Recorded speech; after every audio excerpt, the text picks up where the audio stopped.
this talk is about communication and the importance of communication for data. You see, there's still a lot of learning we have to go through, because right now, they send us to the furthest away room. That's where communication is sometimes still seen for data, even though it's actually fundamental. If I could get the title of my presentation.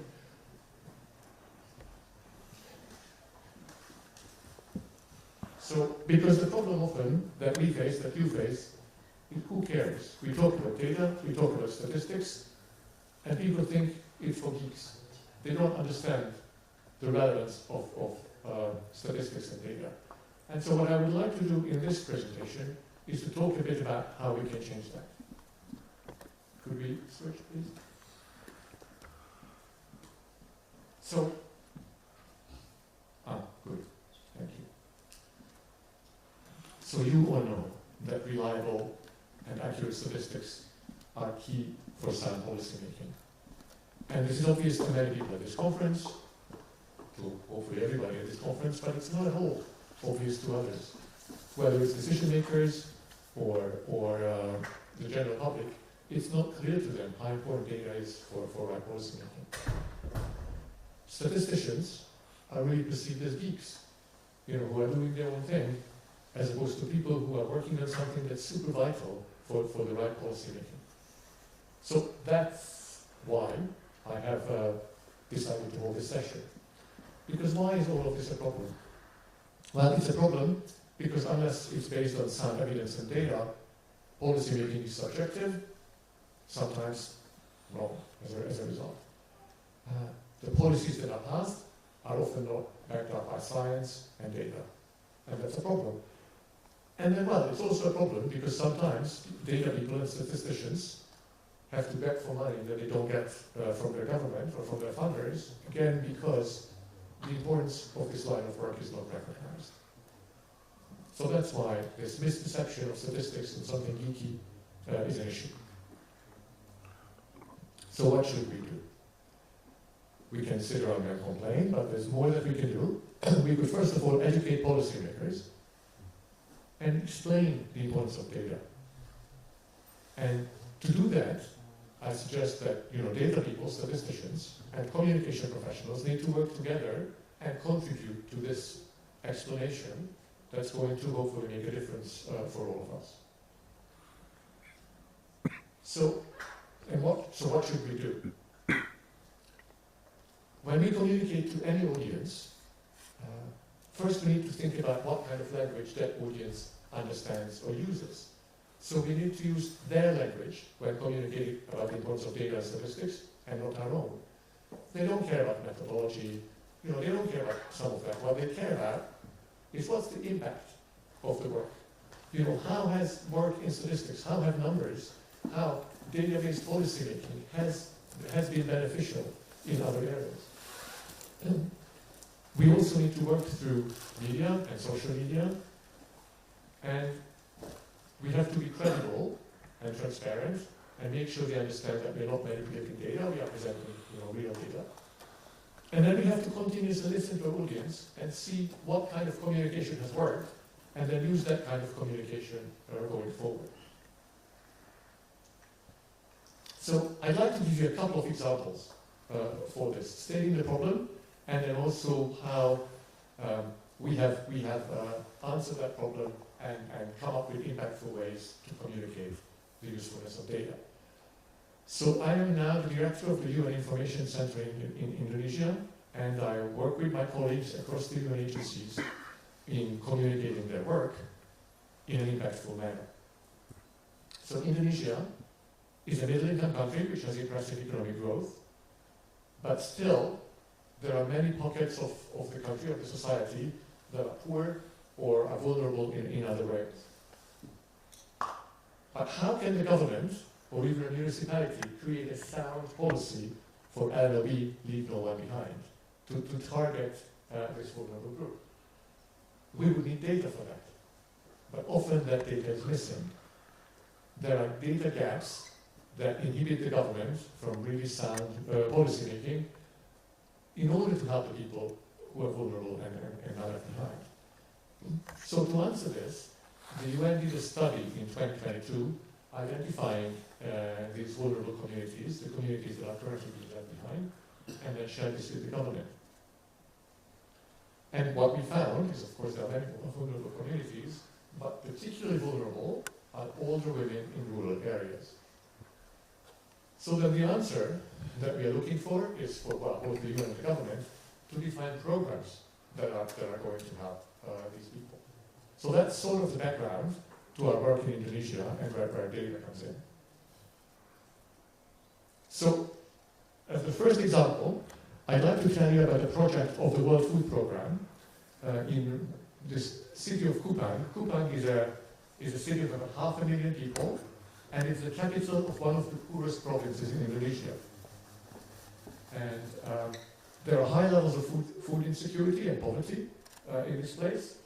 20%, so 1/5 of the population is considered to be food insecure, so not having enough nutritious meals.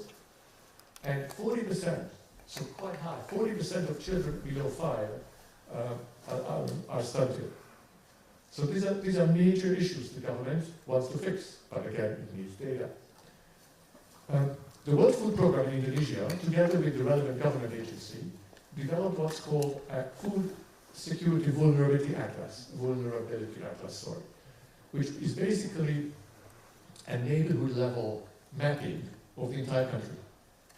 But the problem was that even though this data existed, it was not taken into account for policy making. You see? So in theory we know who the poor people are, but somehow the different branches of the government have other means of deciding who the poor people are in their view, and therefore perhaps the aid that they're getting is not targeted to the right population.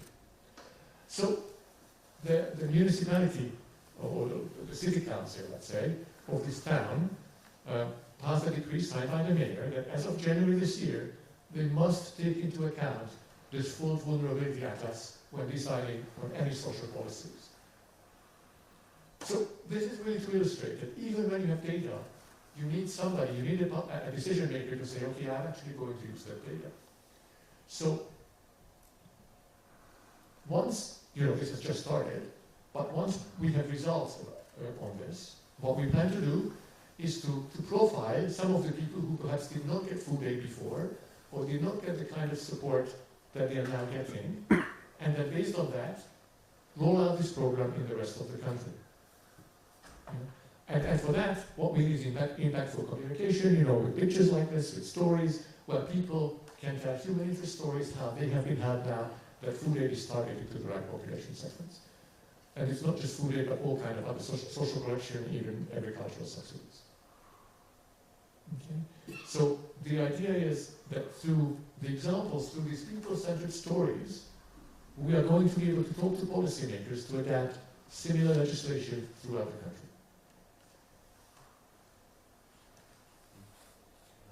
Another example I'd like to tell you about is our report on disability data in Indonesia.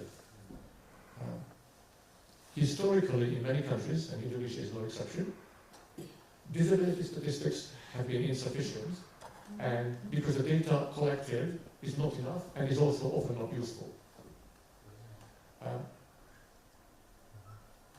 According to official Indonesian statistics, only between 4 and 5% of people have disabilities, when actually we know that worldwide this is 15%.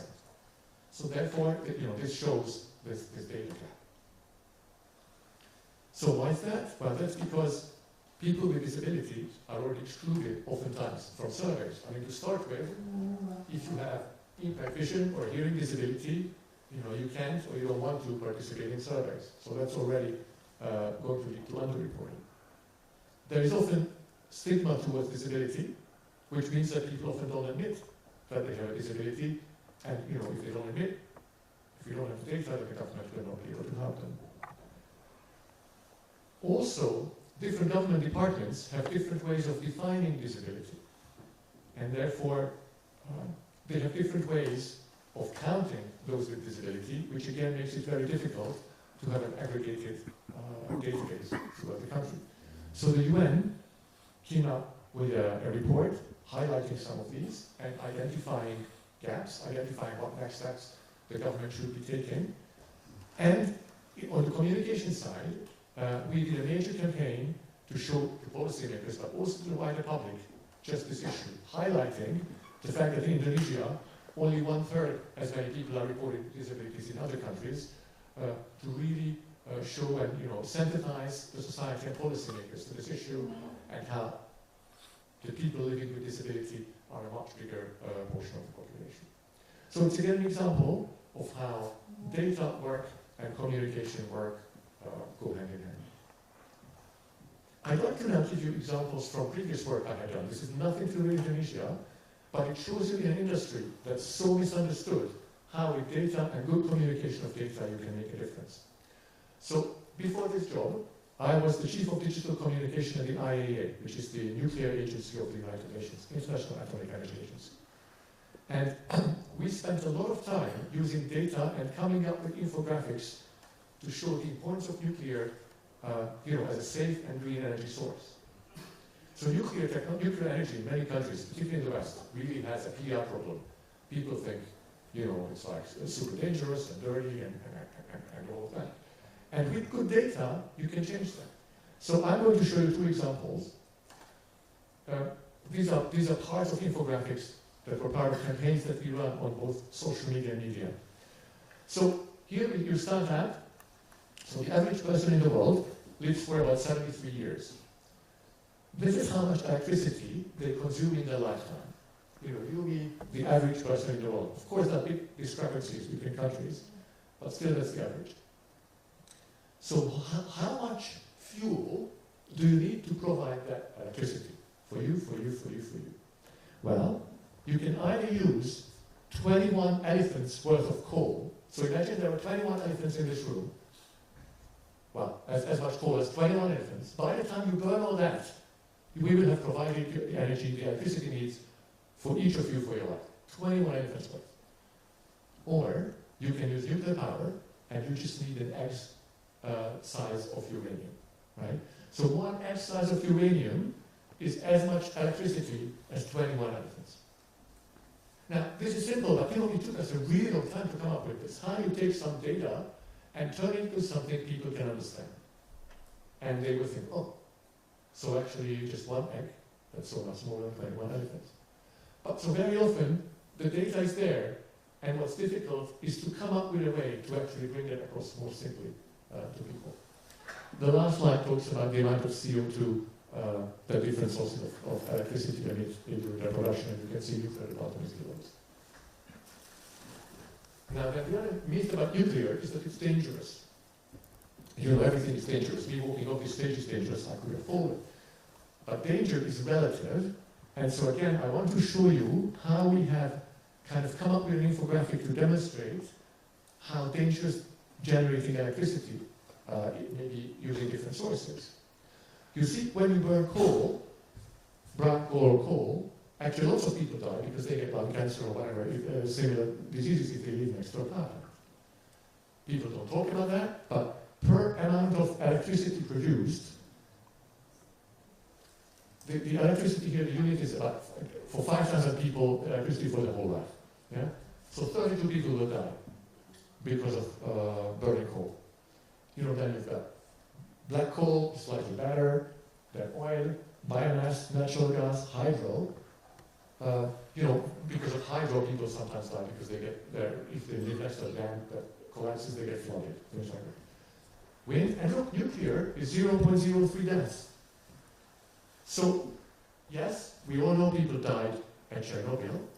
Perhaps you guys think lots of people died in Fukushima, and they did, but not because of exposure to radiation.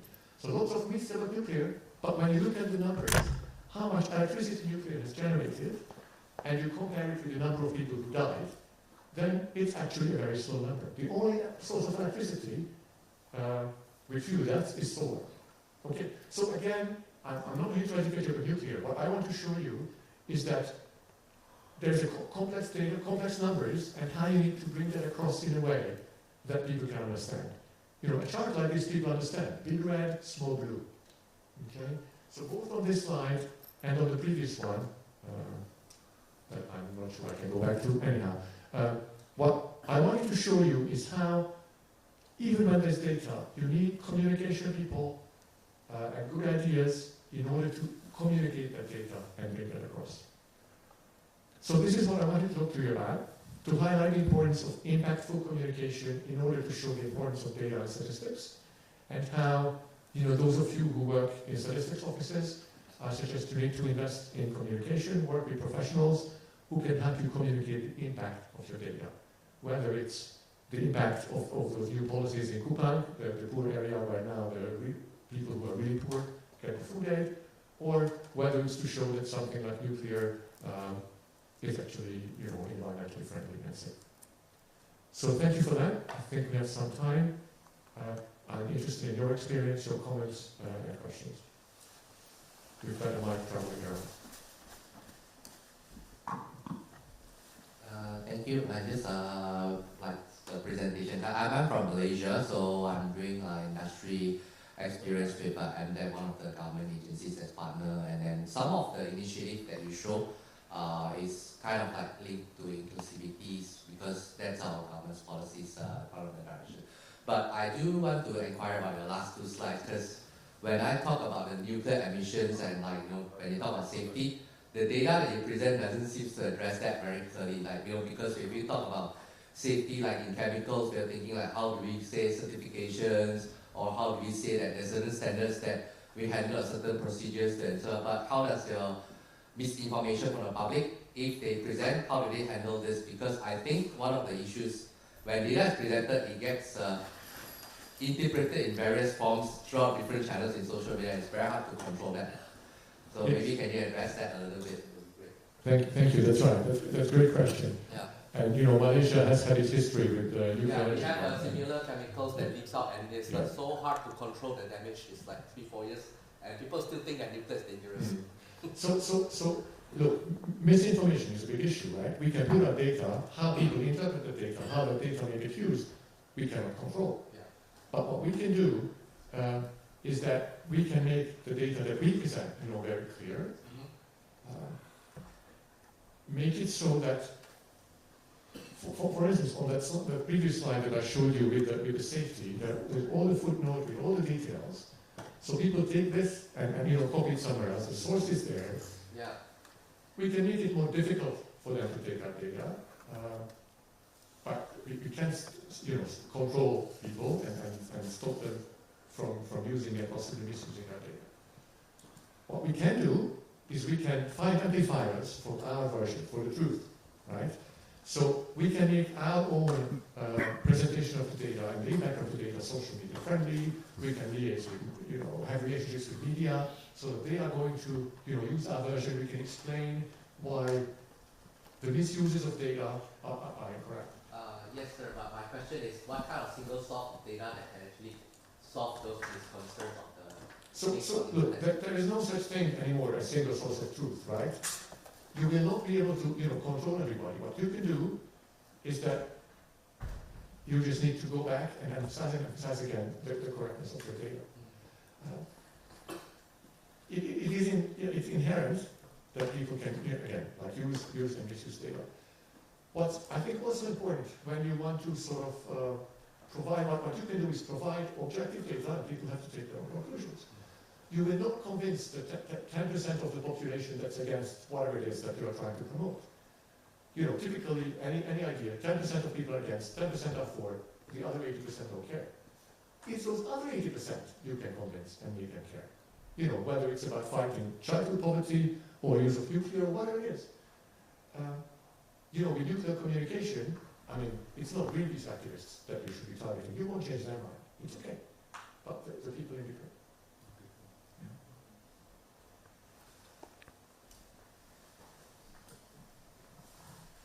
Hi, thank you so much for the presentation. I had a question about how do you make this more impactful in a concrete way. So I think I really liked your example about nuclear power, and I understand now that, okay, this is less dangerous compared to other forms of electricity. So, energy sources. So how do we make our conversation or our delivery more impactful in some more concrete ways? And my name is Yujie, I'm from the IMF. Thank you.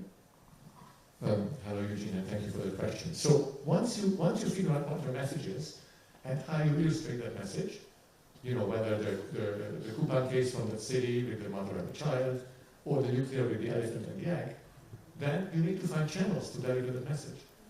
Through your own social media, you know, try to come up with infographics that can go viral, talk to influencers and convince them to amplify your message, establish relationships with the media so that you talk to them, and just basically find ways to push that message out. You know, companies do this all the time, right? They want you to buy Nike or Adidas or Coca-Cola or whatever it is.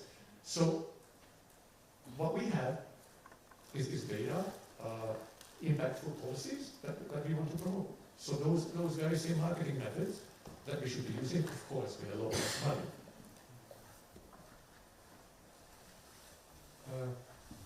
You will tell me when my time is up, right? Because I have to, yeah, okay. Give the floor to Siri, who I saw earlier. Okay, so I'm going to come back. Any other comments?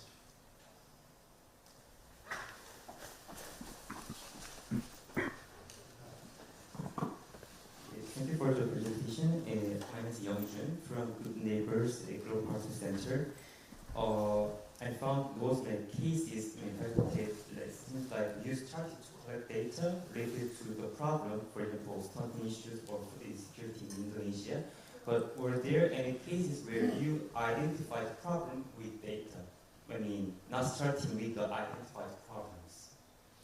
So, you mean where we identify the problem based on data?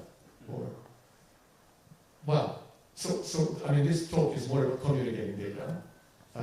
But so one example I gave about the what we call the LLB study was an example of that. You know, the UN in Indonesia has identified lots of left behind communities.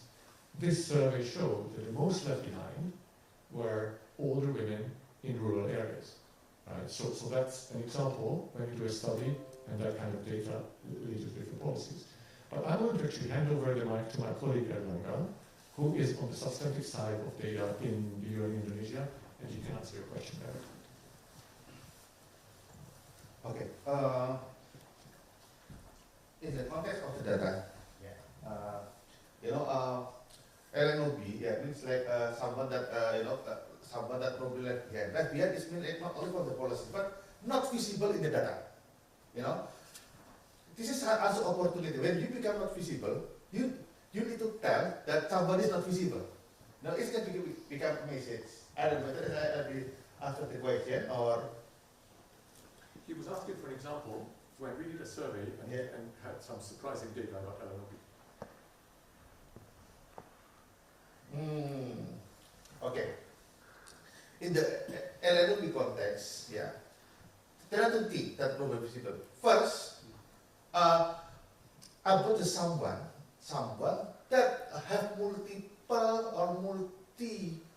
or experience different difficulties or multiple deprivation. It means like people that we expect that only left behind in one element, it can be left behind from another element. For example, it was mentioned about the poor ladies, poor woman in the village. Probably she also not educated. She also left behind in the social structure, in the social context. This is one issue. When we communicate that, or advocate, doing advocate among them, doing some advocacy, we need to inform that, okay, there is someone that left behind, probably. Or then, how many of them? And then what the implication? What the implication for the bigger aspect? What is policy, many things that we can unpack from that situation. And another element that I would like to raise here is, because people left behind, even they left behind in the element of the data, they're not visible in the survey. They are not visible in any statistic. For example, people who are like nomad population. This is also LNOB, people who are left behind, even the data, because when you do a survey, sometimes you based on the like residence, like census or survey, based on the residency there. And then people who are like, for example, street, living in the street, or people like living in a very remote area, is also left behind, but not visible in statistic. the way to unpack that situation will be need different way. You know, not about the number, but to show the invisibility. Yes. I don't know whether it's clear. Yes, so first we need to have the right data, that's for sure. And that's what Alanga works on. This presentation was more about once you have the data, so what? What do you do with it when people care? So thank you for your attention. Don't go away. The next part of this session will be conducted by my friend Siri, who will talk about social media. We close, everybody.